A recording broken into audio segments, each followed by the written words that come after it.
grace and the peace of God the Father and our Lord Jesus Christ be with each and every one of you today as we continue in the book of Galatians. This is your morning devotion on the Home Based Ministries Network. I hope you enjoy your cup of joe. Good morning to the evangelist Dexter Friday, Rosa. Galatians chapter 4 verses 22, where Paul continues to establish an understanding of the law and of grace.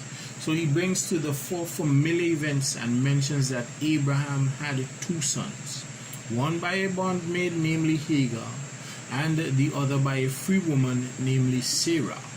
Paul is trying to trigger our understanding by using these persons and events that follow. In verse 23, he then says that the child who was from the bondwoman, born of the flesh, indicating that his birth satisfied the needs of a fleshly desire, which was Abraham, wanting an heir. Lusts, wants, and desires are infirmities of the flesh, contrary to that of the spirit. In the same verse, he comes and says, but he of the free woman was by promise, therefore clearly outlining a difference between the two. One represents the needs of the flesh, which aligns with bondage, and one represents the promise of the spirit, and spirit, which aligns with liberty, freedom. The distinguishing of the law and the promise was made in the previous chapter 3 from verses 16 to 19, which we did, and which would allow you now to understand the reference made. Remember, the promise was made before the law, so the law could not supersede the promise, as it was a promise. But when the promise came, it severeth the law, and the promise brought salvation. The law provided no saving grace. Galatians 3, chapter 21.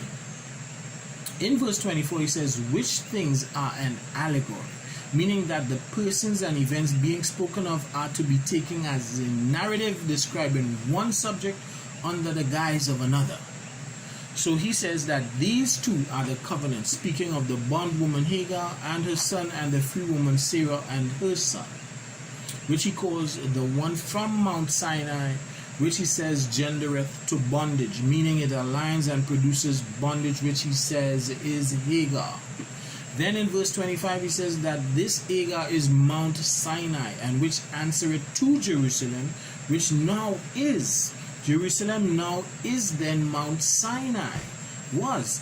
So he indicates just by the use of the words now is that the new covenant, being Jerusalem, has replaced and severed the old.